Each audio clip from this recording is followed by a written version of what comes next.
국내 주요 사건, 사고 소식을 짚어보는 뉴스픽 순서입니다. 김주한 한국범죄학연구소 연구위원 그리고 김태현 변호사 나와 있습니다. 안녕하십니까? 네. 자, 첫 번째 주제어부터 확인해 보겠습니다.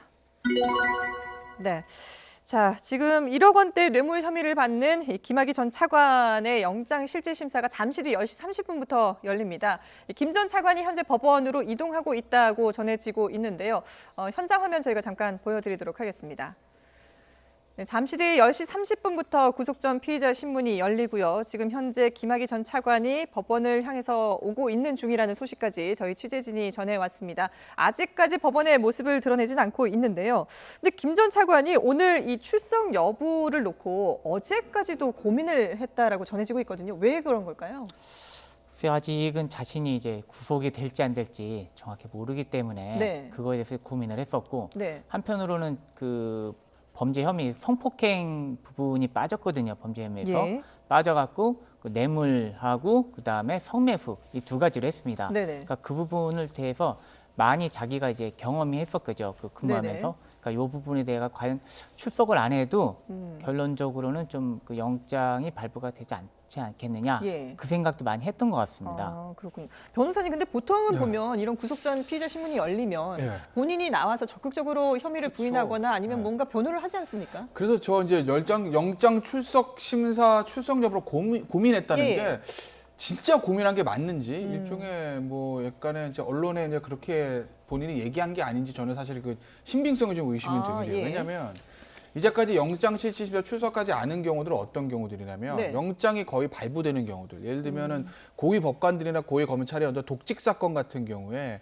속된 말로 이거 내가 받은 게 맞고 빼도 박도 못하는 그런 영장의 경우에 내가 포털안에 서는 모습 보여주기 싫고 특히 내 후배들 앞에서 재판반에 이 모습 내가 보여주기 싫다. 네. 일반 그 본 형사 재판이야 뭐 출석 안 할 수가 없는 거니까 하더라도 최소한 영장실질심사에서 나는 그 추한 모습 보여주기 쉽지 않다라고 해서 이제 포기하고 그냥 영장을 받아들이는 경우가 종종 있습니다. 네. 그런데 무죄를 주장하는 경우 특히 유죄임에도 유죄긴 하지만 이게 구속까지 하는 사유는 아니라고 주장하는 경우에 있어서 영장실질심사를 포기하는 경우는 없거든요. 본인이 나가서 이거를 자기의 입장을 설명을 하고 그리고 이제 불구속되는 게 지상 목표예요. 네네. 근데 지금 저 김학의 전 차관 같은 경우는 윤중청 씨도 모른다고 얘기하는 그렇죠. 상황입니다. 그 상황은 뭐냐?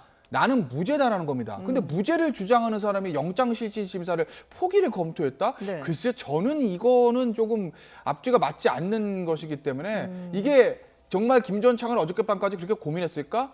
이게 정말 팩트일까? 예. 정말 진짜 속마음을 다 얘기한 것일까 언론에? 저는 그렇게 보지 근데 않습니다. 만약에 그 진실이 아니었다면 왜 이런 얘기를 흘렸을까요? 그러니까 이제 그런 부분들이 저는 그래서 납득이 안 되는 거고 네. 그런 부분들이 앞서 이제 저 연구위원 말씀하신 것처럼 야 나는 진짜 안 나가도 서류 심사만 봐도 내가 무죄가 되고 이게 영장이 안 나올 게 뻔한데 왜 내가 나가서 포털에서 그 망신을 당해야 되지? 네네. 서류만 봐도 영장 피의자 자체로 이건 기각이야. 뭐 이런 것들을 조금 보여주려는 것 아닌가. 네. 그것 외에는 저는 뭐 딱히 특별한 이유는 더 생각은 안 나는데 그건데 그럼에도 불구하고 본인이 나와서 얘기를 하고 예. 입장을 설명하는 게 영장 기각률을 높이는 데는 더 도움이 되는 거죠. 네. 어쨌든 뭐 고심을 했다라고 전해지고는 있는데 오늘 결국은 출석을 하기로 했습니다. 그래서 지금 현재 법원으로 이동을 하고 있는 중이고요. 그러면 김 전 차관이 받고 있는 혐의들 구체적으로 어떤 건지 좀 정리를 해볼까요? 먼저 그 성폭력 혐의는 일단 그 뭐 배제를 했으니까요. 예. 두 번째로 이제 그 뇌물수수 혐의가 있습니다. 네네. 뇌물수수인데 그 윤중정 씨한테 뭐 여러 차례에 걸쳐 갖고 돈을 받았다. 두 번째로 윤중정 씨 집에 가갖고 고가의 그림 1,000만 원 넘는 거를 그 갖고 왔다. 네. 세 번째가 이게 중요한데요. 그 성폭력 피해자라고 맨 처음에 주장했던 이모 씨 여인이 있습니다. 예. 그 여인하고 그다음 윤중천 씨하고 같이 관련돼 갖고 어떤 그 저 명품 샵을 했었어요. 네. 근데 그 부분에 대해서 서로 이득 관계에 있다가 결론적으로 소송을 제기했는데 그 당시에 김학의 씨가 소송을 취하해라. 그래갖고 그 이득금을 네네. 갖다가 결론적으로 이 씨가 갖고 갔어요. 예. 자, 그러니까 지금 1억 원 말씀하시는 중에 김학의 전 차관이 영장 심사를 받기 위해서 출석했습니다. 차에서 내려서 걸어오고 있는데요. 과연 이 포토라인에 서서 입장을 밝힐지 한번 지켜보도록 하겠습니다. 변호인들과 함께 법원 건물 안으로 오늘 들어왔는데요. 법정에서 어떤 점 주로 설명하실 예정이신가요? 윤중천 씨 모르십니까? 다른 사업가에게 돈 받으신 적 없으신가요? 네. 자, 기자들이 많은 질문을 했습니다마는 아무런 대답을 하지 않고 그대로 검색대를 통과해서 계단을 올라가고 있습니다. 자, 뭐 글쎄요, 이게 오늘 법원에 출석하느냐 마느냐까지도 고심했던 터라 사실 이 포토라인에 서서 별다른 입장을 내놓을까 이 뭐 별로 기대는 안 했습니다만 역시나 아무런 얘기 없이 일단 들어갔습니다. 본인은 무죄라는 생각을 확고하게 가지고 있는 것 같은데 앞서 저희가 이제 혐의에 대해서 정리를 하다가 이 중간에 끊겼거든요. 그 계속 혐의 말씀을 좀 이제 이어주시죠. 그 1억 원대에 대해 갖고 뇌물이 바로 그 이모 씨 성폭력 피해자라고 주장했던 네. 그분하고 윤중천 씨하고의 그 거래 관계에 있어서 결론적으로 소송을 했는데 소송을 포기해라. 네. 그래갖고 윤중천 씨가 소송을 포기합니다. 소송을 포기하고 그 다음에 맨 처음에 5천만 원만 주겠다. 5천만 원 받겠다 각서썼다가 나중에 다시 한번 김학의 씨가 압력을 집어넣으니까 네. 그 이후에 모든 1억 원을 포기했거든요. 예. 제3자 뇌물 공여인데 이 문제가 뭐냐면요. 이 피해자 성폭력을 당했다는 이 피해자 이 씨가 네네. 2007년도 12월하고 1월 달에 그 얘기를 했는데 맨 처음에 자기가 나 피해자가 맞다 얘기를 했었어요. 예. 나중에 다시 한번 그 영상 뭐 사진을 보더니 12월 달 갖고 제시를 했어요. 근데 예. 자기가 아니다. 예. 왜 그러니까 아니냐. 영상이 찍힌 시점에 대해서 이제 조금 예, 얘기가 사진 달랐죠. 시점을 얘기하는 겁니다. 네.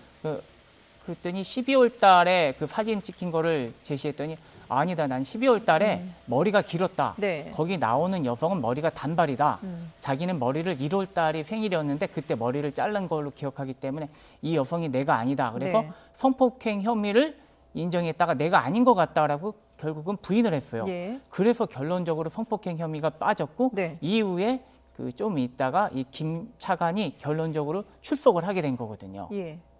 그러니까 자신이 어떤 정도의 확신이 있겠다라고 생각을 해서 그 출석을 하게 된 것 같습니다. 그 예. 조사받을 때.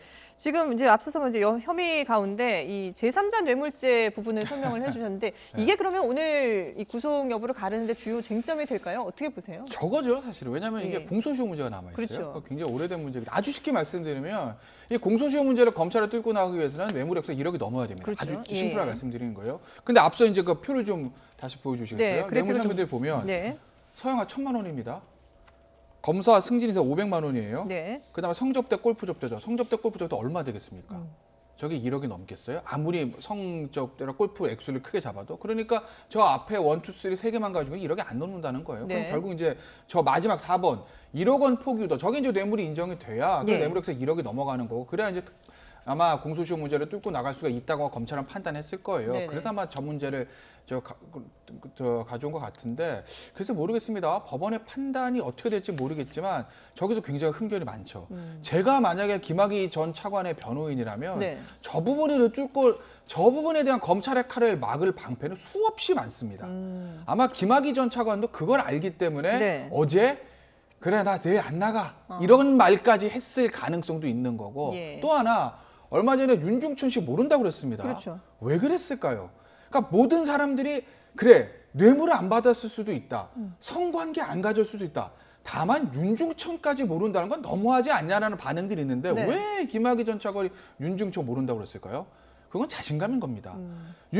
김학의 전 차관은 누구보다도 검찰 수사 잘하는 사람, 전 그렇죠. 차관까지 예, 해도 예. 어떤 면에서 보면 지금 검찰 수사단보다 훨씬 더 고위직까지 있었던 사람입니다. 수사받으면 아는 거죠. 네. 아, 검찰에 들고 있는 게 별로 없구나. 그러면 이 상황에서 나는 윤중천 모른다고까지 이렇게까지 버텨도 별 무관하겠구나라는 판단이 쓰지 않았을까? 그래서 아마 윤중천까지 모른다고 그랬을 거고 앞서 지금 제3자 뇌물 제가 왜 많은 흠결이 있다라고 말씀을 드리냐면 네. 이게 보시면은요. 윤중천 씨로부터 김학의 씨가 전 차관 1억을 직접 받았다. 이런 뇌물입니다. 직접 뇌물이에요. 구조가 간단합니다. 근데 그게 아니라 공무원인 김학의 당시 검사가 받아야 되는 걸 누가 대신 받았냐? 제3자인 A 씨가 받았다는 겁니다. 그런데 A 씨한테도 돈이 직접 간 게 아니고 뭐냐면 윤중천 씨가 A 씨한테 1억 원을 소송할 게 있는데 그걸 취하하게 했다. 그러니까 실질적으로 A 씨가 돈을 받은 게 아니냐 이런 구조거든요. 네. 여기서 두 가지. 첫째, 제3자 뇌물은요. 예전에 저 박근혜 전 대통령 국정농단 때 K재단, 미린재단 많이 나왔지만 이거는 뇌물 공여자 부정한 청탁이 있어야 됩니다.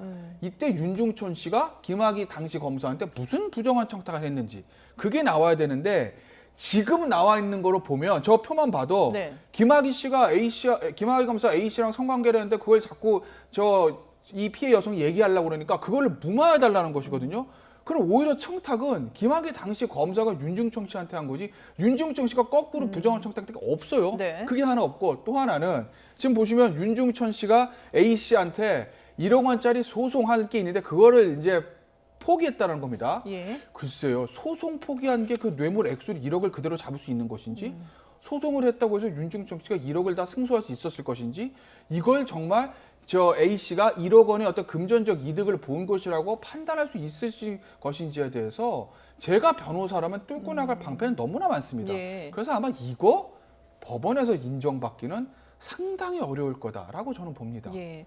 여러 가지 혐의는 나와 있습니다만은 이 부분을 법리적으로 뭔가 좀 소명하기는 쉽지 않은 그런 부분들이 있다라는 말씀이신데, 근데 오늘 구속영장에는 빠졌습니다만은 이 성범죄와 관련해서는 일단 계속해서 수사는 해 나가겠다 이런 입장 아니겠습니까? 검찰로서는. 예, 맞습니다. 예. 지금 나왔던 여성 이 씨 말고 또 다른 여성이 자기가 그때 성폭행을 당했다라고 얘기를 했어요. 네. 근데 그 부분에 대해서는 아직 조사가 아직 안 하고 있기 때문에 예. 추후에 이제 영장이 어떻게 결과가 나오는 것 보고 다시 한번 조사하겠다. 검찰에서는 그렇게 얘기를 하고 있는 거고요. 예. 제가 생각하기에는 검찰에서 김학의 차관에 대해서 이렇게 영장을 청구했다는 건 대단한 그 모험이라기도 하고 네. 한편으로는 검찰 스스로 모든 수사에 있어서 깨끗하다는 거 그런 의지를 표명하려고 했지 않았을까 생각을 합니다. 예. 그러니까 이 결과도 어느 정도 알고 있었을 겁니다. 아까 1억 원에 대한 제3자 뇌물이 과연 인정되기가 너무 어려운 것이고 대가를 받은 게 있어야 되는데 대가가 사실은 별로 없거든요. 네. 그러니까 그런 부분을 다 알고 있지만 검찰에서는 자신이 스스로 최선을 다했다라는 보여주기라는 식의 얘기도 나올 수 있고 네네. 어떤 공정을 찾았다. 그 얘기를 할 수 있던 것 같습니다. 예. 두 분 말씀을 들어보면 오늘 구속 전 피의자 신문이 잠시 뒤 10시 30분부터 열립니다만은 구속 여부에 대해서는 두 분 다 좀 부정적으로 이렇게 구속될 가능성이 낮다라고 보시는 거군요. 저는 지극히 낮다라고 봐요. 예. 그러니까 앞서 김주현 의원께서 설명하셨듯이 검찰이 이 영장 왜 쳤을까? 성범죄 빠지지 않았습니까? 네.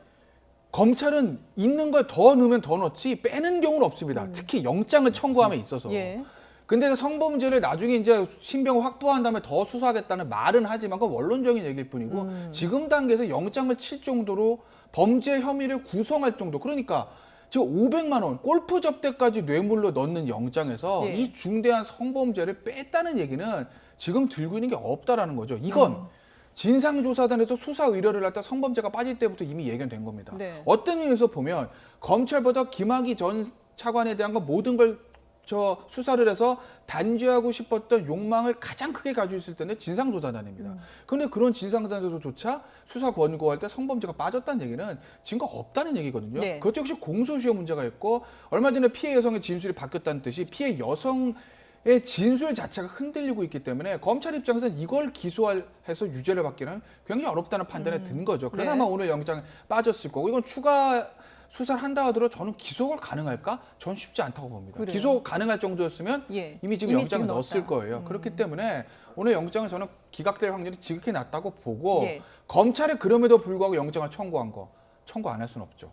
정부적인 판단해보면 검찰에서 지금 대대적인 엄청난 수의 검사를 투입해서 수사단을 꾸렸습니다. 그런데 이 상황에서 영장도 청구하지 않고 그냥 불구속 기소영장으로 간다라고 하게 되면 네. 검경 수사권 조정과 공수처 설치 법안이 패스트트랙에 올라가는 이 와중에 검찰 수뇌부는 상당히 곤란한 지경에 쌓일 수도 있거든요. 네. 니들 뭐 했냐?